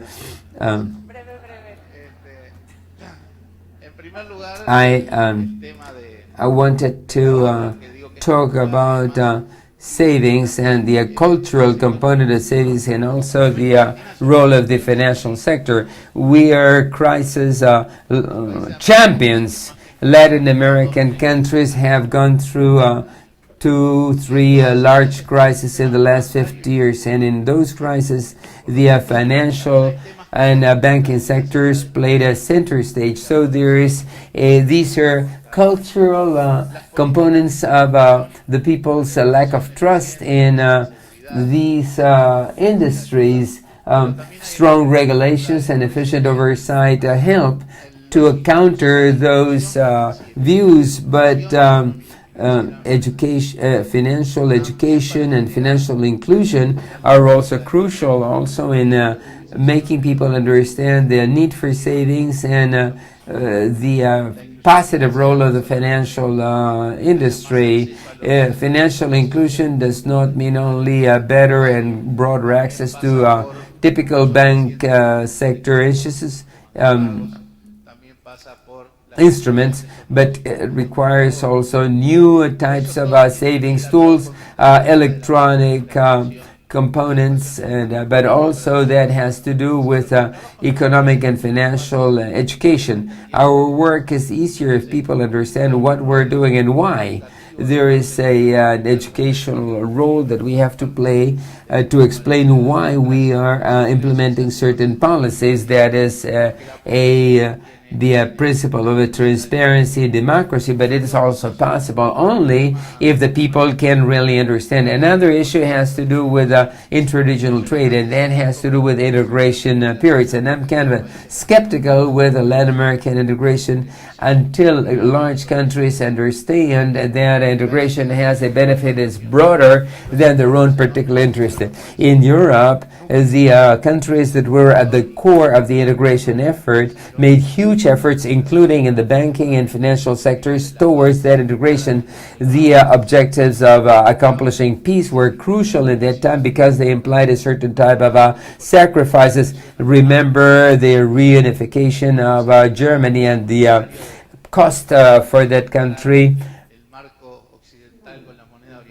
Like, for instance, establishing a par value between the East German and West German marks. And I think that until Latin American countries do not understand the responsibility of the integration effort, I'm very skeptical that such integration will move forward and that we can actually multiply trade among our countries. That is very interesting. When we talk about what can we learn, let's ask what kind of knowledge and you want to bring and what kind of education you should bet on. I think about Korea. I may not be the best example. Perhaps Korea could have focused on rice and other such things, products. But I would like to hear some more specific responses. Where do you think for your own countries, where is the greatest value and link in the value chain for your specific countries' value chains? Who would like to answer first? I honestly think that's an answer that should come from entrepreneurs and companies, the private sector. This is not something that we should be answering. We have to create the conditions so that wherever they find opportunities, they will invest and develop such opportunities. I think we have to, for instance, you talked about knowledge. What can the state do as regards to knowledge to create the conditions so that young people will have the best possible education we can provide, and that they, as professionals, as entrepreneurs, later will find the way, the best niches to insert themselves in these value chains. But for instance, Mexico made a bet on the automotive industry, and there are all these emerging automotive industry clusters. Beyond what, but that's right, because Mexico's response will be different from Chile's or Peru's because of their proximity, Mexico's proximity to certain markets compared to Chile or Peru, for instance. I think that in that respect, our main policy, creating macroeconomic stability to lure investment and education, so that the young people now will become highly skilled workers in the future, are the two areas where we have to focus. Compared to what China, Asia is investing in other industry. In Latin America, we face a similar situation in education, not only because they spend more and have better resources, but also because our own elites are the way they are educated. I mean, our elites have as much or more resources than Asian Americans. In Latin America, 1 or 2% of students reach the highest grades. In Shanghai, in the last test, 50% of 15-year-olds reach the top grades, compared to 1 or 2% in our own countries. In Korea, 40%. In Korea, 40% of 15-year-old students had the top grades in those international tests. This reflects the importance of merit-driven growth, that is a huge component in our country's future. We have similar figures or even higher figures for Singapore, for instance. I don't think that we have to identify this or that sector for growth. That'll be the job of thousands of market players. What authorities need to do is create the conditions for that happen in the best possible way, to facilitate intra-regional trade, to encourage investments and savings.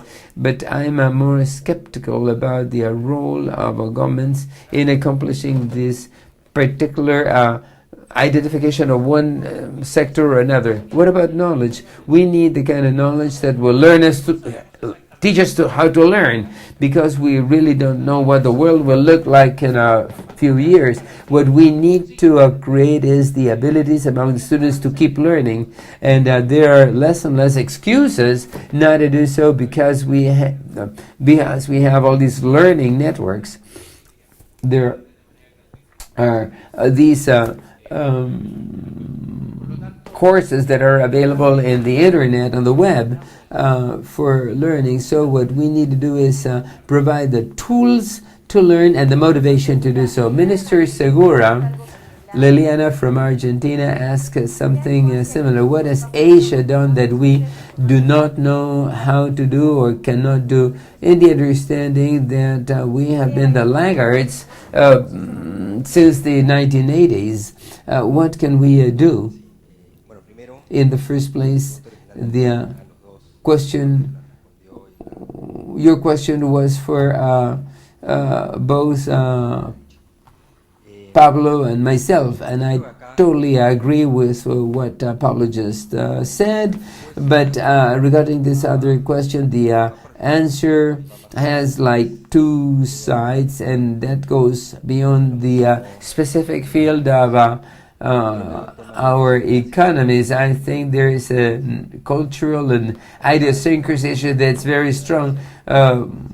We talk about the Japanese miracle, the Asian miracle, but we are Latin American. We are different.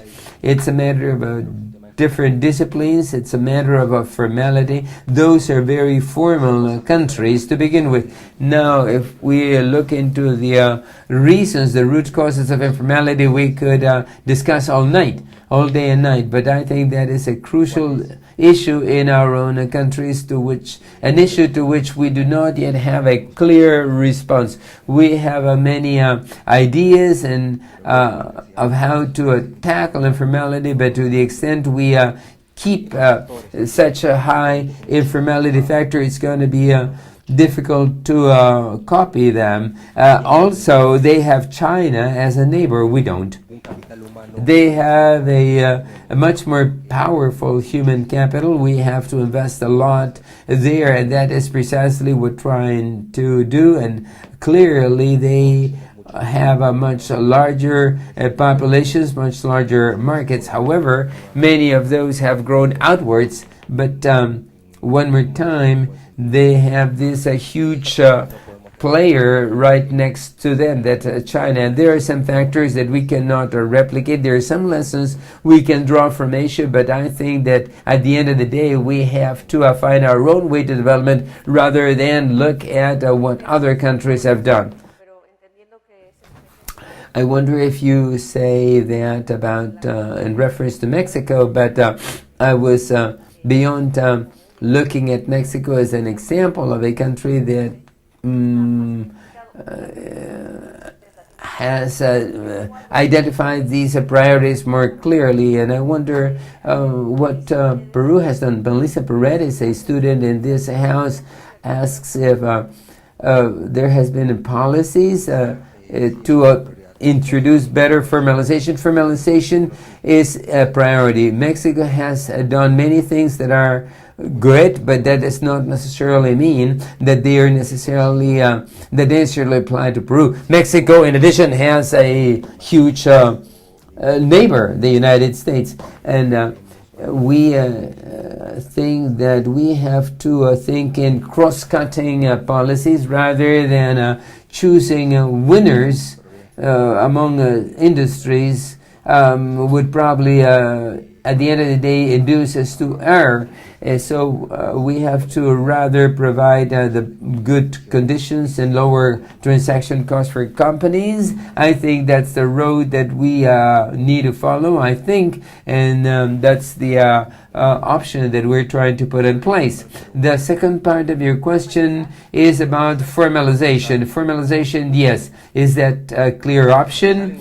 Formalization in Peru is a very difficult thing to do, but perhaps we should ask ourselves, what kind of formalization are we talking about? Tax formalization, labor market formalization, financial market formalization. There are many sides to formality or informality that we have to address. Mary just talked about the financial inclusion issue. We are doing a very strong effort in financial inclusion.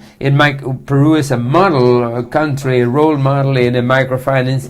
But to help companies, what do you do that? We have a very rigid labor market. We have done some efforts, not necessarily successfully in recent months, but I think that we are on the right road. As a country, Peru cannot... una maratón con una mochila en la espalda, en algún momento te va a pesar más esa mochila. Forget that. If you're running a marathon and you're carrying a very heavy weight on your shoulders, at a certain point, that weight will seem heavier. Conditions in the coming years will not be the same as in the past 10 years. So we have to create a consensus that will lead to appropriate conditions in various markets and sectors to induce more clearly informality. Informality has been falling in recent years, but too slowly and under conditions that were then very favorable. Not anymore. We have 3 more questions. Luis Garcia, a faculty member. Ask Mario. If you only have a very little time, don't ask Mario to reply. Intra-regional trade in Asia has grown, but are we talking about really intra-regional growth or bilateral growth between those economies and China? What would it be like if China were Latin America? Shouldn't we try rather to work on a greater intra-regional trade in Latin America? Brazil, Argentina, Venezuela did something in that respect. Okay, so we're going to leave the answers about Venezuela and Argentina to Mary, and we're going to take if China were in Latin America, intra-regional trade would be much larger for several reasons. In the first place, we would have a production and consumption pole larger than any of our own individual economies. Matter of fact, larger than the entire region south of Rio Bravo, and also because the cost of a trade would also fall because China would be a closer. And I agree with Minister and Minister Arellano, Minister Segura and Minister Arellano. Minister Segura just said not all models apply. One of the reasons the Asian model does not apply in Latin America is because we don't have the economic density over very short distances, particularly maritime communication, transport as in Asia.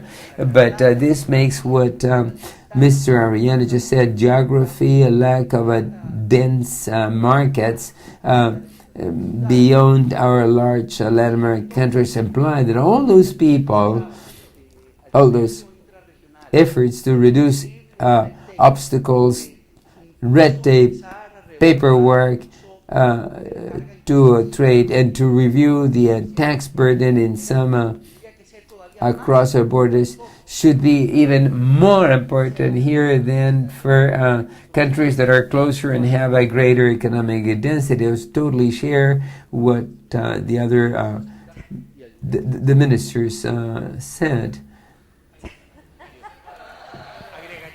I would add to that what Daniel just said is that we need to integrate labor. What does that mean? That happens as Latin American companies invest in other Latin American regions. Colombian companies in Peru, Chilean companies in Peru, Peruvian companies in Chile. That also is a source of a greater integration, because sometimes these are non-tradable activities like non-export services that require direct investment, and also because that creates a number of exchanges and relations from the bottom up. Companies that are creating regional countries and countries in the region investing in other regional countries, and that is happening very significantly. Last year, Latin American companies' investment in other countries reached $38 billion. That's about a third of what we receive. So there are many important ways in making our own companies invest across borders in such a diverse country as Peru and Latin American countries generally. What is being done to include populations that oppose investments in industries like mining and oil. This may happen in other countries, Latin American countries as well. What is being done? I think that is a pending task. We're one of the first countries in the world that have included prior hearings and consultation with the people in its legal framework, and we are enforcing that law. But it's true, Peru is a very diverse country. It's a very complex country in many ways, but we have to find the mechanisms that involve not just government and the state. The state has to indeed find communication means and mechanisms. And I said earlier that all investments are good, but I must qualify that statement. All investments that are socially and environmentally responsible are good, and there are many of those. Eso no siempre es entendido así. Hay un rol de comunicación del sector público, de las propias empresas del sector privado, pero también hay un rol del lado de terceros que muchas veces tampoco están dispuestos a escuchar o parten de una posición inamovible de que es imposible conciliar inversiones con desarrollo de estas poblaciones. Y yo creo que en el caso del Perú la evidencia es abrumadoramente clara sobre los beneficios que la inversión ha traído particularmente en las zonas más alejadas del país. Obviamente, remote and isolated areas.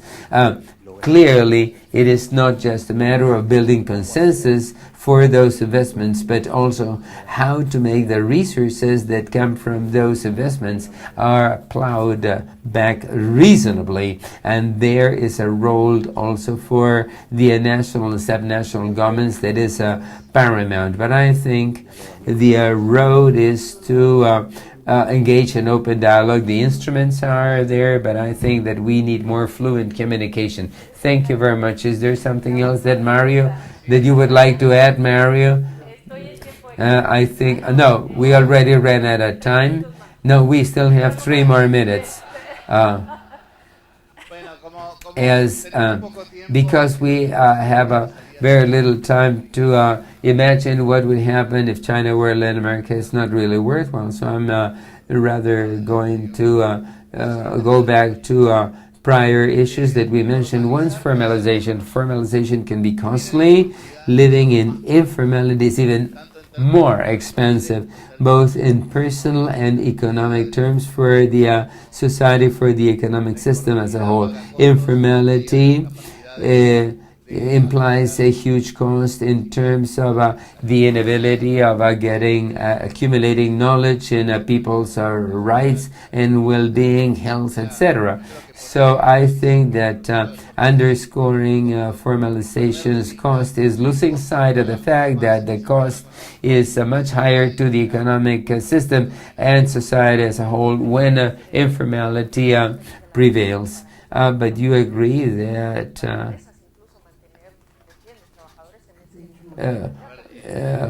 some workers and companies is costly and not advantageous to these people. It's like taxes are called taxed because they are not voluntary. They are taxed on you. And Social Security is also a tax. They are imposed on you. You don't always save for your retirement because you have this short-sighted view that that makes you think in the short term rather than the long term. That's why taxes are taxed on the people. So it's impossible to think of a formalization process that will not imply a tax on the people and the companies, a cost to them, but the dynamic cost of not doing it is even greater. The countries that have most developed are those precisely that show the lowest informality rates. Uruguay is a high-income country in World Bank ranking, and it has the lowest informality rates, and it also has the lowest poverty, extreme poverty. Indigence is almost non-existent, and the best equality index. Formality of the labor market is a substantial equality component, and losing sight of that also means losing sight that the labor market has to take account of the formality-informality option. And I also want to look at the clock.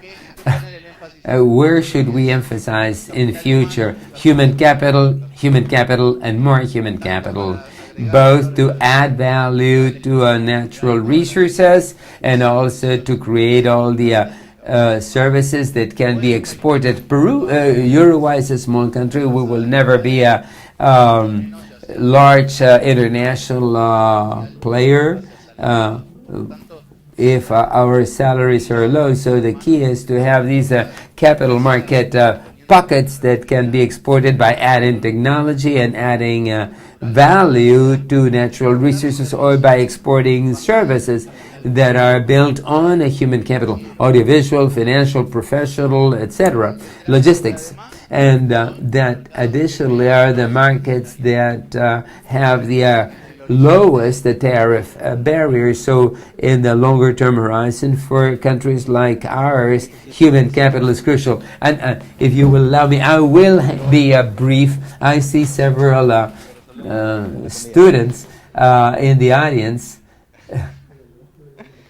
and we will I would like to go back to many of the one of the many things that Mary just mentioned. It's the cost of informality, not just for society, but also for players. And I wanted to ask the students here, what is the impact on your labor, on the labor life of a worker that starts his or her career in the formal or informal markets, and for himself, herself, and for their families and the economy at large. Daniel, over to you for the final take-home message. Central America has also a high informality, and I think that we have been talking so far a lot about the economies in South America, but indeed, Central America today is living through a great opportunity to move forward, because foreign trade trends have reversed. Now is the time to build a bridge that will span short-term management, long-term agendas, and that in most of our countries that requires making very tough fiscal decisions and labor market decisions, and as regards informality as well, we must not lose sight of the need to preserve these conditions during the transition focus. During this transition period will allow us to move into a later stage of a greater prosperity, where we will be able to protect our middle classes and their prosperity, and that's going to be possible if we persevere in the structural reforms that we have made and still need to make. Thanks for your attendance and your very interesting and teaching comments.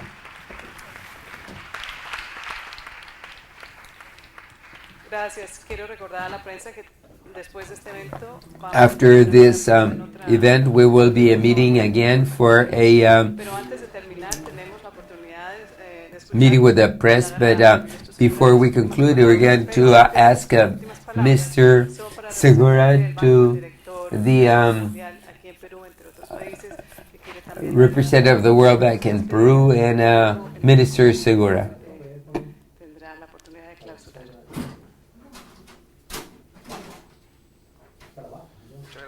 Thank you. Thanks to all of you for attending this event, and of course to the members of the panel that has been very interesting to listen to. And initially I said that we would have a representative from Colombia, but unfortunately Minister Perry, because of a air transport issue, was not able to arrive in time. I'm not going to summarize what has been said. We are already aware of what the report says, but broadly speaking, there are great opportunities for Latin American growth. And if we look more closely at our region and we learn from others' experiences that can be applied here. And also, when we think about the role of the state, I think it's supremely important what it can be done. One of the remarks about the role of the state is in ensuring macroeconomic stability and clear rules for investors, but also sustainable rules. And all the speakers emphasized human capital, education, ensuring that we have the right people that can rise to this challenge. When it comes to human capital, because that is an issue that I'm very interested in from a professional standpoint, one of the things that I always recall when it comes to human capital is that the likelihood of an 80-year-old will go to a job as one that exists now is about 21%. This is a very rapidly changing world. So how to educate an 90-year-old now when we don't know what kind of world he will be facing when he graduates from the educational system? What we have to ensure is that they have the basic knowledge and skills to be learners when they join the labor market. Our parents worked in an average 2 companies throughout their labor life. Now people work an average of 7 jobs, 7 companies, and that's probably going to rise because of the changing nature of our economies. So that is one of the big challenges we have in Latin America, because we typically go in the opposite direction, to think that we have to formalize specific issues that at the end of the day might result in a rather rigid scheme, and not only as regards labor, but also as concerns knowledge and human capital and education. And I want to thank again all the members of the panel, the government of Peru, the Ministry of Economy and Finance, the university that has hosted this event, and to give now Minister of Segura to say the final official closing remarks.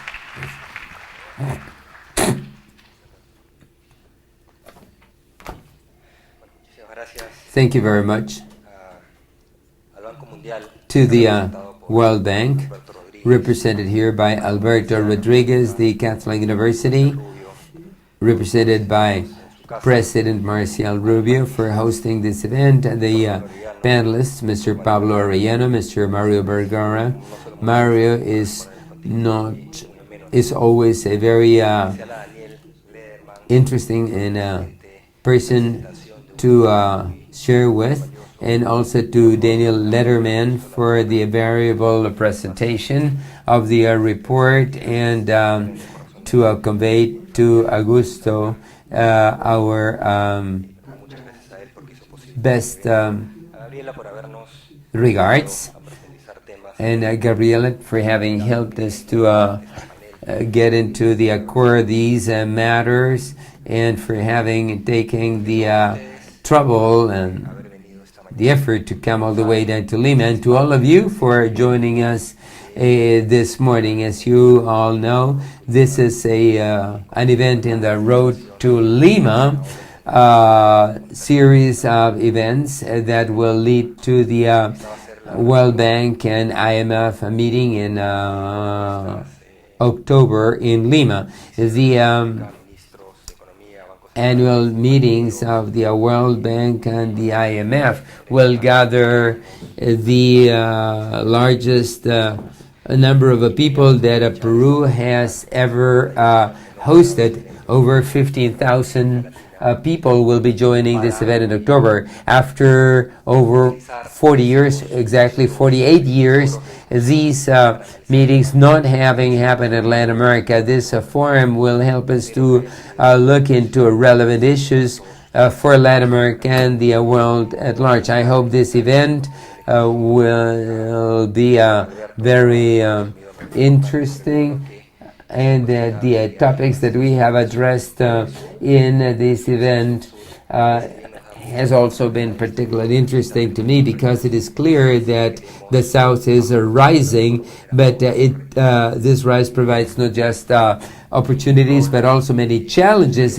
And from my position as Minister of Economy and a civil servant, I must share with you that it's important to look at the short term, but it's even more important to have a longer perspective and outlook in designing and implementing policies that will lead to a country's sustained development. That is the fundamental role that we have to engage in, but that also requires that we build consensus. We have to be clear about where we want to go so that we can accomplish that end. We have mentioned here the human capital, infrastructure, formality, that are all crucial for our future, and we have to tackle each and every one of them, and Peru is making an effort to move in that direction.